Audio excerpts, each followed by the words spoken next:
Sequência do Santo Evangelho segundo São Lucas.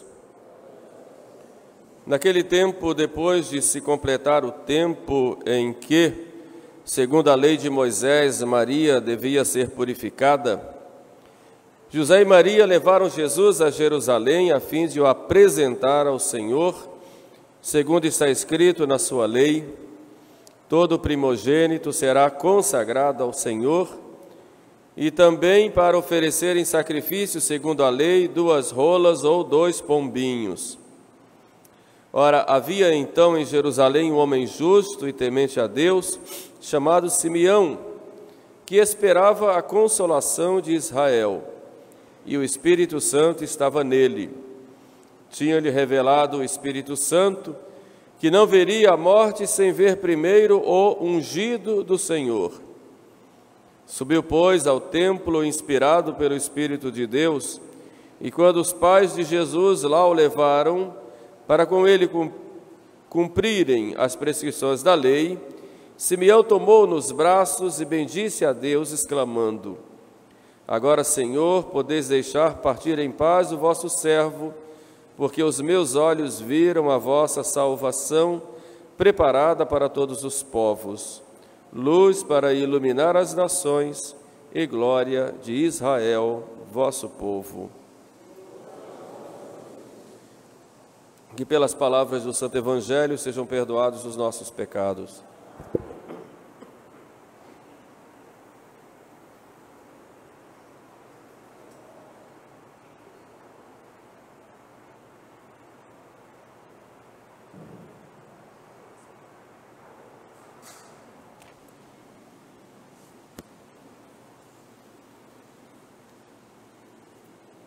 Como acabamos de ouvir, e já falamos também no início da Santa Missa, no início da celebração, antes da procissão e da bênção das velas, hoje nós acompanhamos José e Maria ao Templo de Jerusalém para levarem o menino, 40 dias depois de seu nascimento, a ser apresentado e consagrado ao Senhor.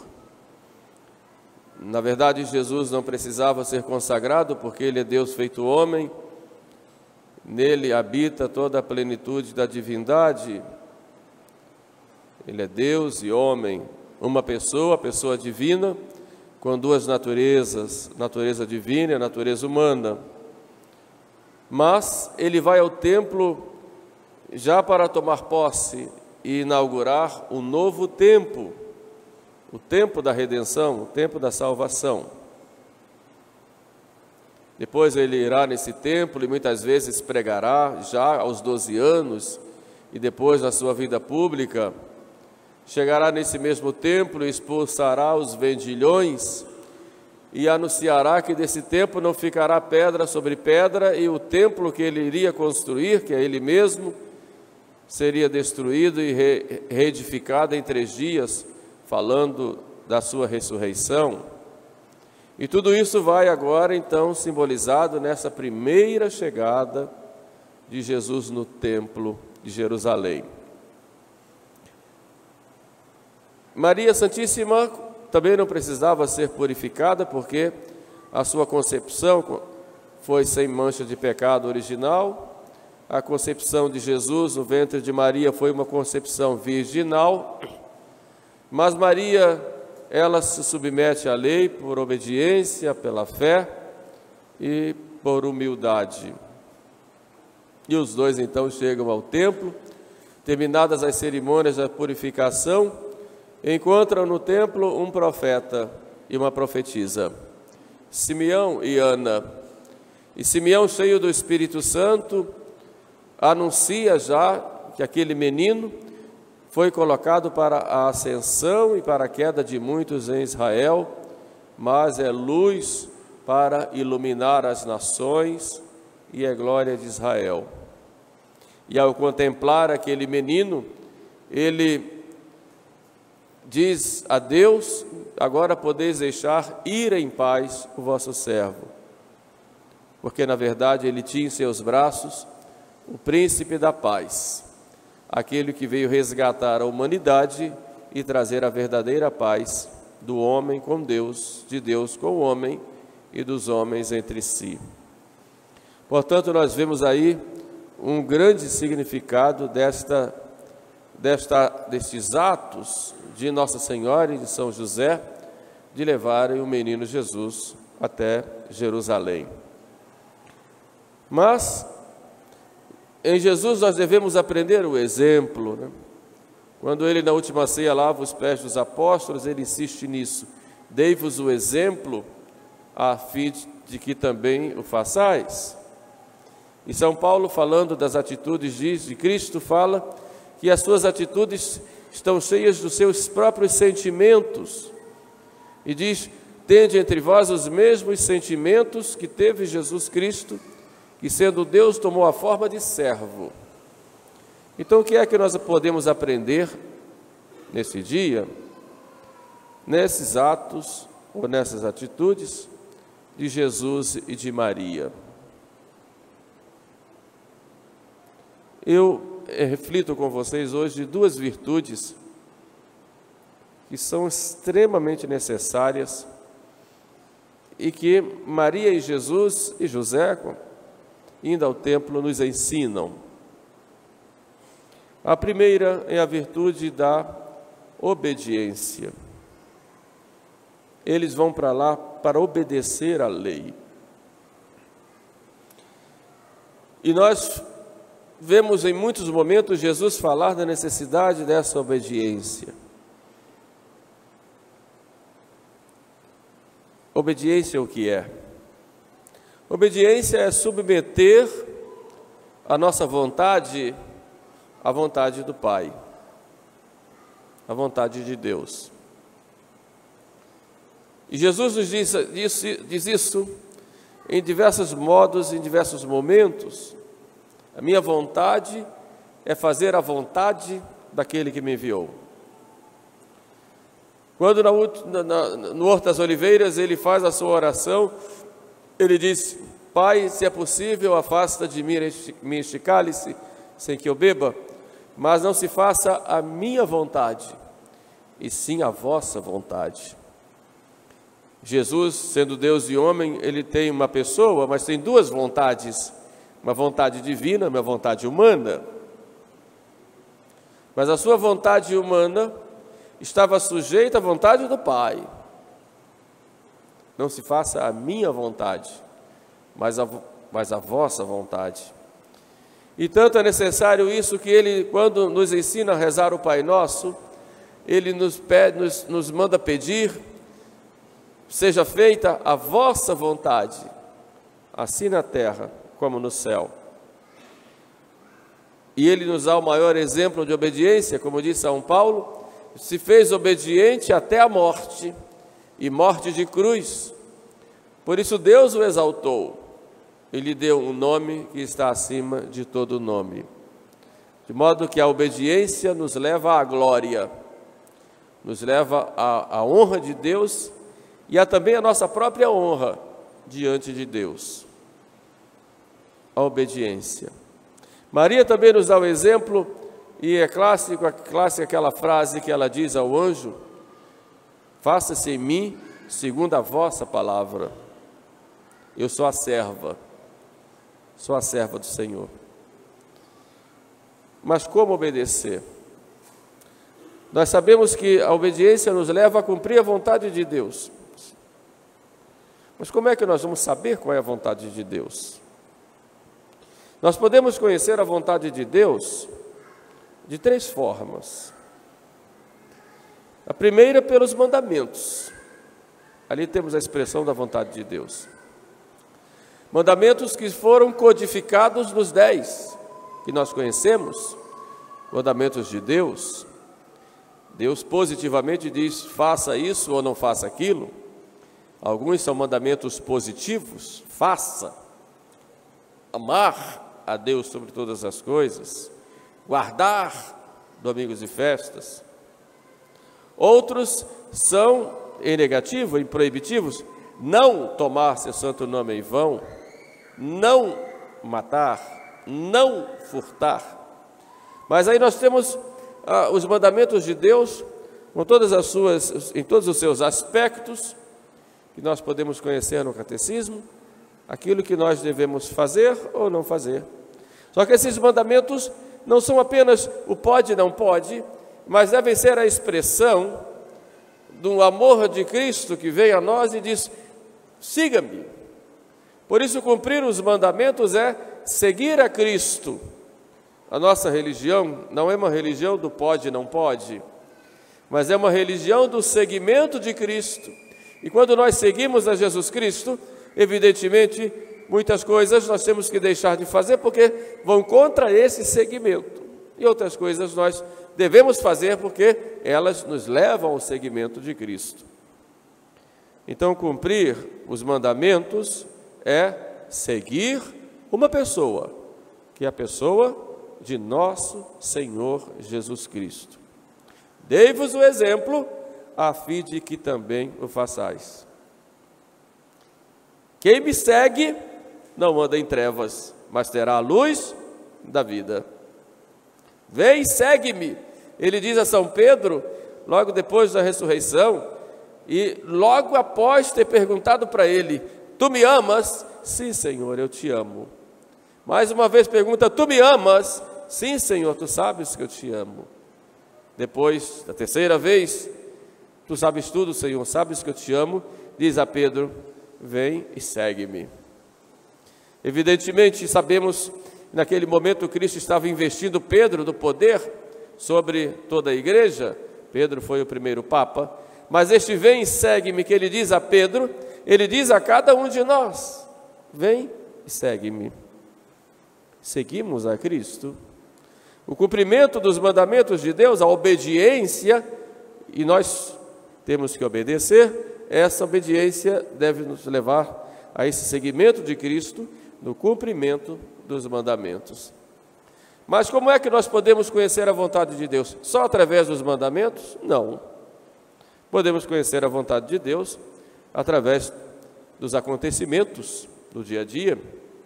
Deus vai se manifestando através de sinais dos tempos. E Deus nos fala constantemente, tantas vezes, através das coisas que acontecem, e nós muitas vezes, por estarmos tão cegos ou surdos, nós não percebemos. Deus vai conduzindo toda a história humana e a história de cada um de nós para manifestar aí a sua vontade. Então nós temos que ter o discernimento de observar o que é que Deus quer de mim diante de tal ou tal situação.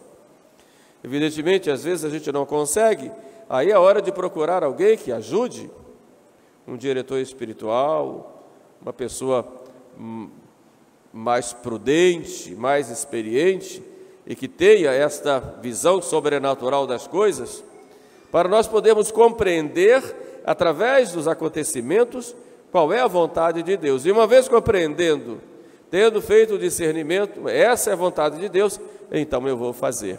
Então tenho que obedecer. Não podemos ficar o tempo todo.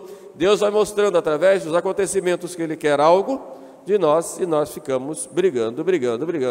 Como foi o caso de Jonas, que Deus mandou Jonas ir a Nínive, vai pregar lá a Nínive e vai dizer que Nínive, se não se converter, vai ser destruída.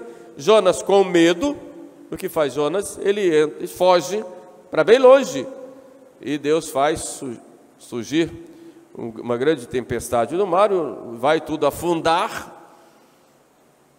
Foi um acontecimento. E aí tiram a sorte lá, porque tinha alguém ali que tinha desagradado a Deus, e a sorte cai em Jonas. Jonas é jogado no mar, e logo vem a calma. Então Deus fez com que aquele acontecimento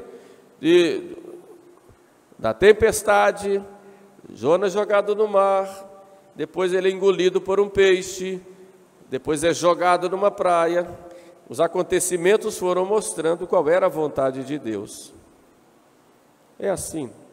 Então, uma vez tendo esse discernimento, qual é a vontade de Deus? Muitas vezes Deus até aproveita de coisas ruins, até de pecados, para daí mostrar uma ocasião de apresentar a sua vontade. Como foi, por exemplo, César Augusto, que era imperador de Roma, a sua vaidade, o seu orgulho, que fez com que ele determinasse um grande recenseamento de todo o mundo, dos romanos, por vaidade, por orgulho, para saber quantas pessoas estavam sujeitas a ele, fez com que, olha, foi uma falta dele, fez com que Jesus nascesse em Belém, porque José teve que ir a Belém fazer a sua inscrição no recenseamento. Então Deus faz tudo concorrer para o nosso bem e para a glória dele. Então nós temos que aprender a discernir os sinais que Deus vai dando para nós. Não é muito fácil porque nós hoje somos muito ocupados com muitas coisas. Os antigos faziam isso melhor do que nós, mas nós hoje usamos tantas coisas para nos distrair que nos esquecemos do nosso foco e muitas vezes não compreendemos Deus como que gritando, dizendo faça isso, e a gente é tão surdo que não escuta. Mas nós podemos conhecer a vontade de Deus também através das ordens dos nossos superiores. E quando falamos em superiores hoje, todo mundo pula, porque no mundo, ou numa geração como a nossa, que ficou cheia de uma pregação de independência, de autonomia, de liberdade total, de proibido proibir, de faça o que você quiser, faça tudo que vier à sua cabeça. Ou uma geração que foi educada para a luta de classes, de ficar contestando a autoridade a todo tempo, lutando daqui e dali. E nós fomos formados nesse espírito de revolução. Falar em obediência a um superior é algo que parece conto de outro mundo, algo que não existe mais. Porém, Deus colocou os superiores da nossa vida, e não foi só dentro da igreja.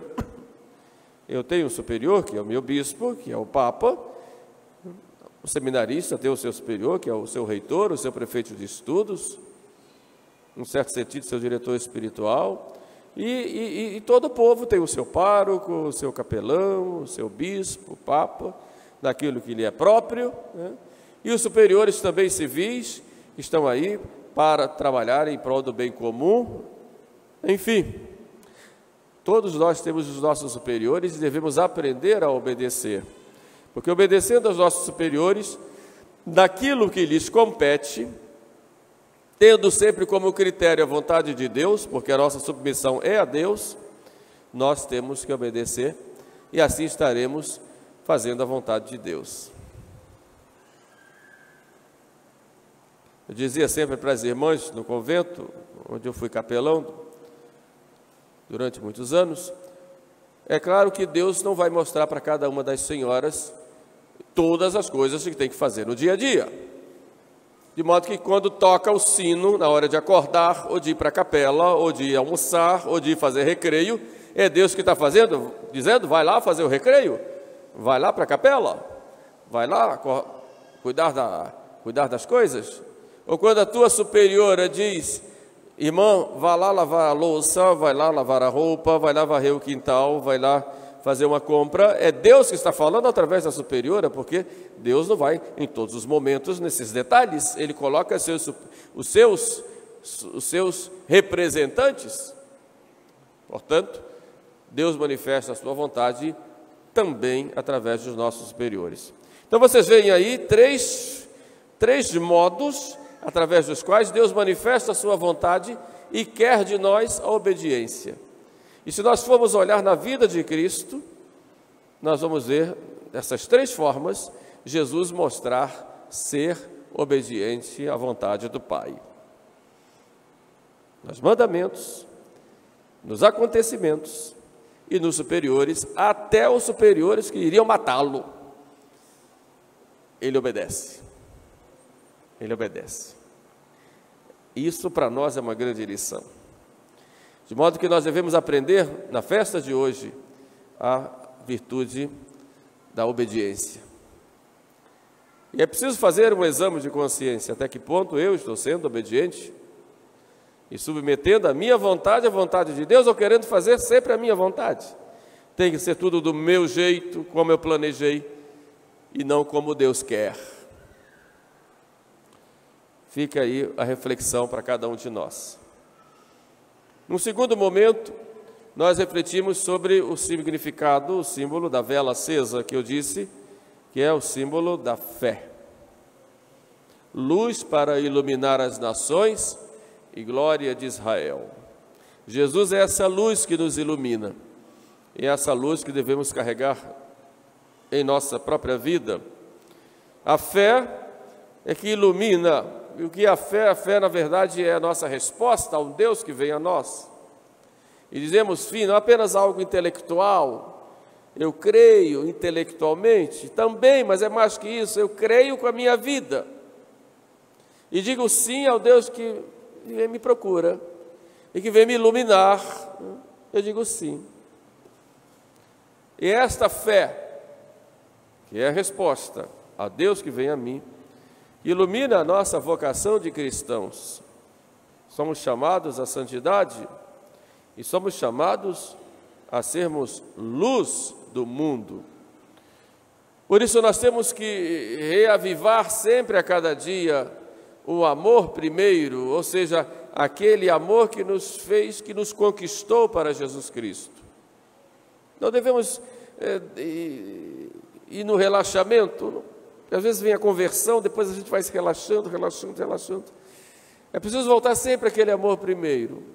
Isso eu digo sempre para os religiosos, digo sempre para os seminaristas e para os sacerdotes, que foi o amor que te levou à vida religiosa, que te levou à vida sacerdotal, que te impulsionou a ir para o seminário para ser um sacerdote. Volte àquele amor primeiro, porque isso com o tempo vai ficando empoeirado. Mas eu digo para vocês também, voltem ao amor primeiro, aquele amor que fez com que vocês fossem conquistados por nosso Senhor. Sim, Senhor, eu quero te seguir. Naquele tempo, volte àquele amor primeiro. Então a fé nos faz reviver esse amor primeiro. Mas a fé também, ela nos faz ter aquilo que Bento XVI chama de a sabedoria da debilidade. O que é isso, padre? Sabedoria da debilidade. A fé me mostra que Deus me chama para coisas grandiosas e eu sou tão fraco, tão frágil e caio tantas vezes. E a fé me diz, eu tenho que me alimentar de nosso Senhor Jesus Cristo, sabendo que eu tenho um grande tesouro guardado em vasos de barro. Isso deve me impulsionar a nunca desistir, a nunca desanimar nas minhas debilidades, nas minhas quedas. Pelo contrário, como diz São Paulo, eu me glorio nas minhas fraquezas, porque quando elas ocorrem, manifesta-se aí o maior poder de Jesus Cristo. Bonito isso de São Paulo. Não devo querer a fraqueza, mas me gloriar nelas quando elas acontecerem na minha vida. E eu sou tão fraco, tão fraco, tão fraco. Por fim, a fé me leva a caminhar, olhando sempre o futuro, com esperança, com fidelidade, olhando sempre à frente, nunca desanimando, sempre passando pelos obstáculos que vierem, mas sempre olhando no futuro, sempre à frente. A fé me leva a isso. A nossa fé, ela não é pessimista, como muitos querem que seja, como se tudo estivesse perdido. Não. Esse discurso pessimista não é o discurso de Cristo. Embora vejamos o mundo com tantas dificuldades, tão corrompido, uma crise tão grande em toda parte, no mundo, na igreja, que é uma crise de fé pela qual nós passamos, mas somos impulsionados a olharmos para frente sempre, com muita confiança em Deus, sem desanimar, sabendo que podemos nos santificar e nos salvar. E é o que mais nós desejamos para cada um de nós, que sejamos santos, que busquemos a santidade de vida e busquemos viver o Cristo aqui na terra, para poder possuí-lo no céu. Olhemos, pois, para Nossa Senhora, Nossa Mãe Santíssima, que nos dá o exemplo total de tudo isso, na sua vida, e peçamos a ela, como dizemos na Salve Rainha, e depois deste desterro, mostrai-nos Jesus, bendito fruto do vosso ventre. Essa luz que já nos ilumina aqui, que será luz para nós por toda a eternidade. Que Nossa Senhora nos guarde. Amém. Louvado seja nosso Senhor Jesus Cristo.